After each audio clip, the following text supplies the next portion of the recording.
Hello and welcome to Health Insider with Mario Toneguzzi on Megapix Media. Joining me today is Dr. Michael Giuffre, who is an Alberta physician who is one of the nominees for the president-elect position for the Canadian Medical Association this year.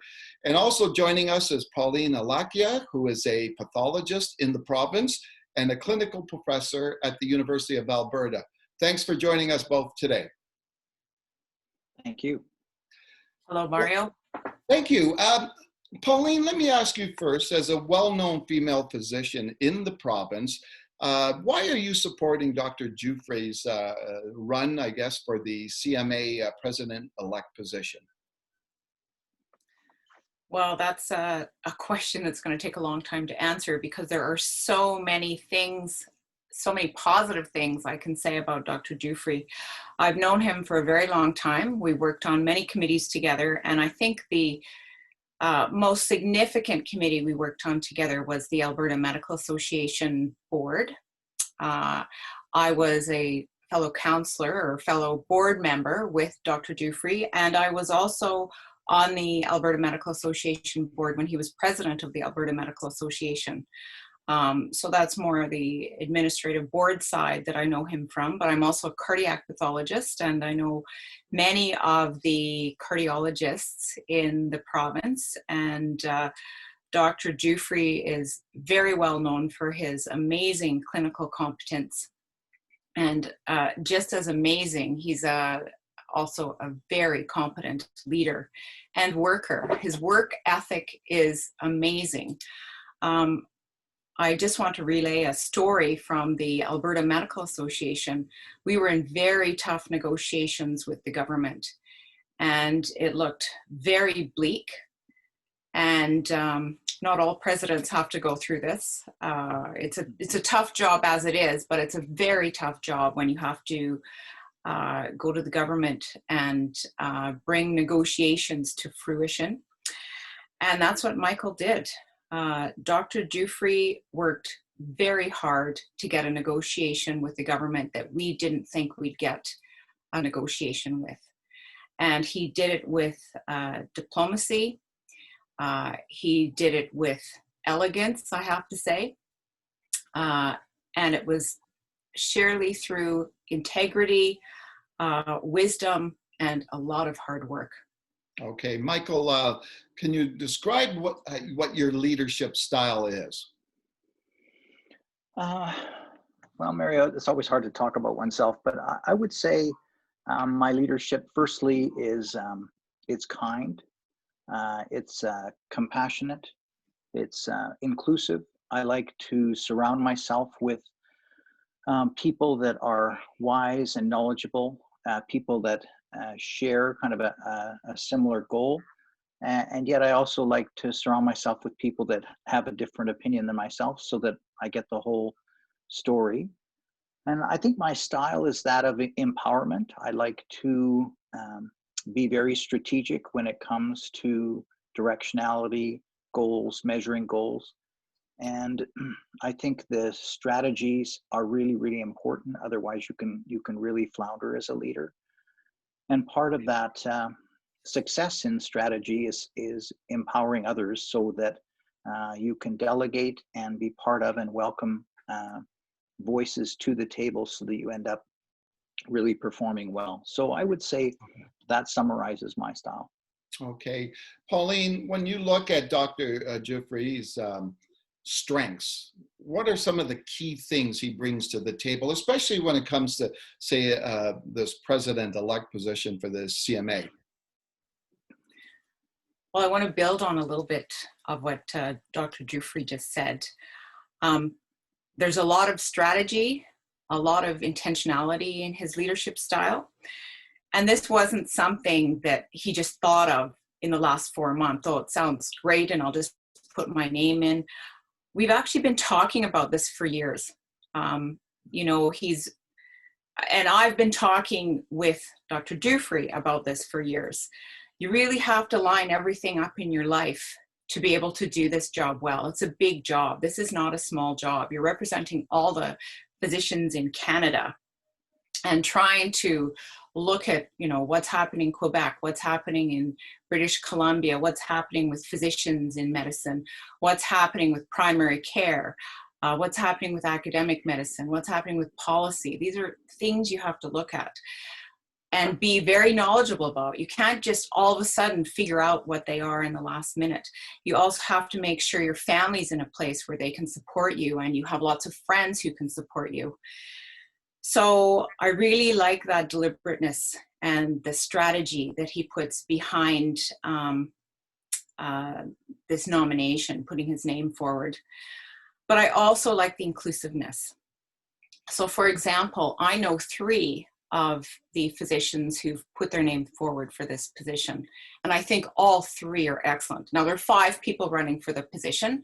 I don't know them all well. I know 3 of them well. And I know by supporting Michael that if he's the chosen leader, that he will also include the other 2 leaders that I know. Mm-hmm. They're friends. Michael's inclusive. He's an expert at many things. He knows what he's good at. He knows what he's not the best at, and he will include others to inform his decisions and to inform his leadership. Mm-hmm. Pauline, can you talk a little bit about the importance of women in medicine, especially today, and some examples of that? Well, you can't really ignore women in medicine anymore. I think for a long time, we at least felt ignored. Females in medicine are probably 40% of the practicing number of physicians in Alberta, and far more than that in medical school. I think some of the medical school classes are 60% women. So it's a huge part of medicine. They're not just a minor part of medicine anymore. They're a major part of medicine. They are in all specialties. They're in primary care. They're in pathology. I'd say 40 to 50% of my colleagues are female.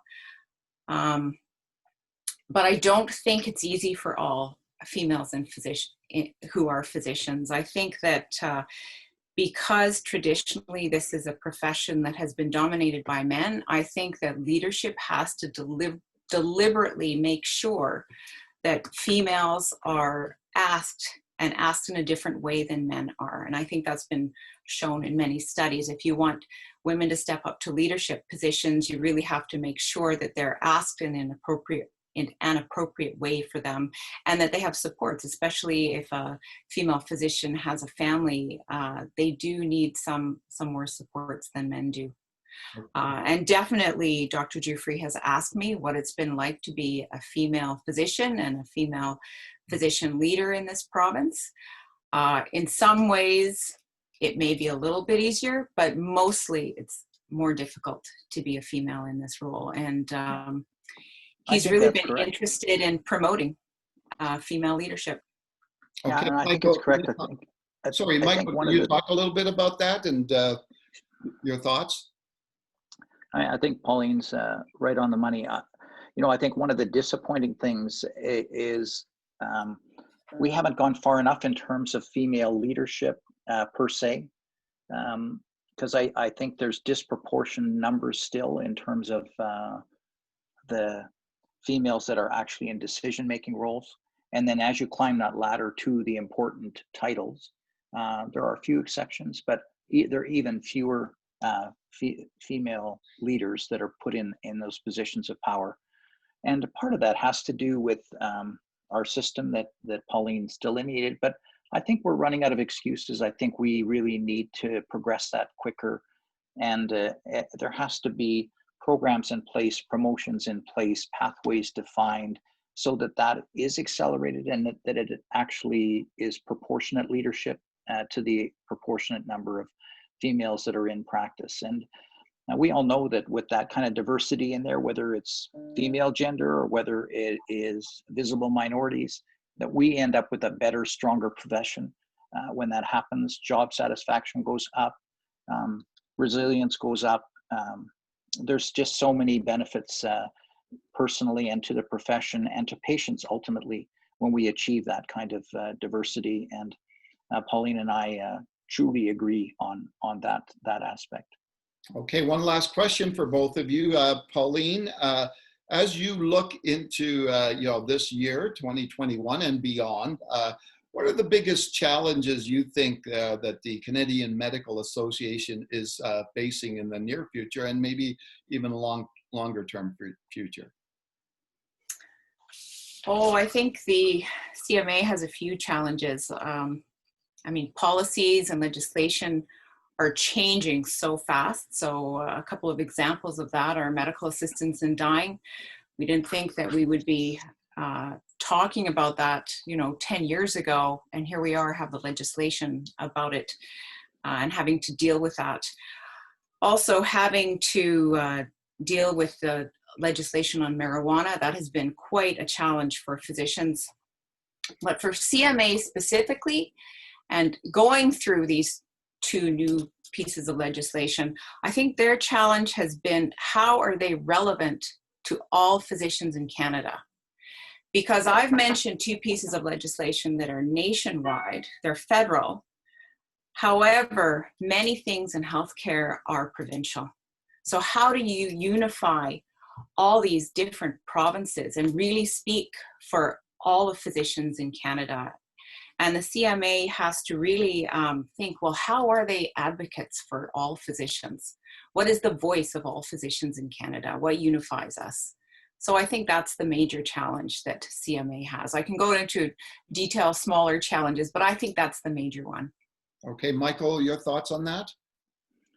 Yes, I think that relevance piece is massive. It's always difficult for a national association to link all the parts, and it has been an association that has really been represented by each of the provinces and the territory, and the viewpoints are varied. So the commonalities, I think, that Pauline are mentioning are huge, and I think you can use a tool in business called Impact Framework, where an organization or an association can actually look at its impact, not only in terms of its membership, but who they serve. And then you can start to quantify and put out exactly how that framework's going to lead you. And one of the things that CMA has to do is really do a cultural shift that includes its diversity, includes Indigenous health, includes that safe culture where people feel free to speak up. So I think that's part of the glue that can bring that community of physicians together. And largely we've done that under that advocacy.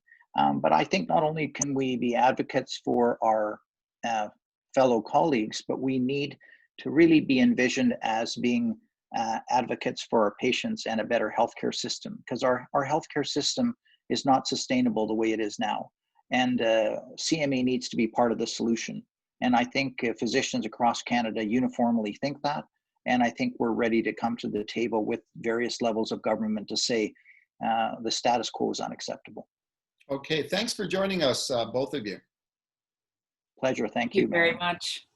Okay, that was Dr. Pauline Alakija, who is a pathologist in Alberta, as well as a clinical professor at the University of Alberta, and Dr. Michael Giuffre, who is one of the Alberta nominees for the president-elect position with the Canadian Medical Association this year. This has been Health Insider with Mario Toneguzzi on Megapix Media. Thanks for joining us today.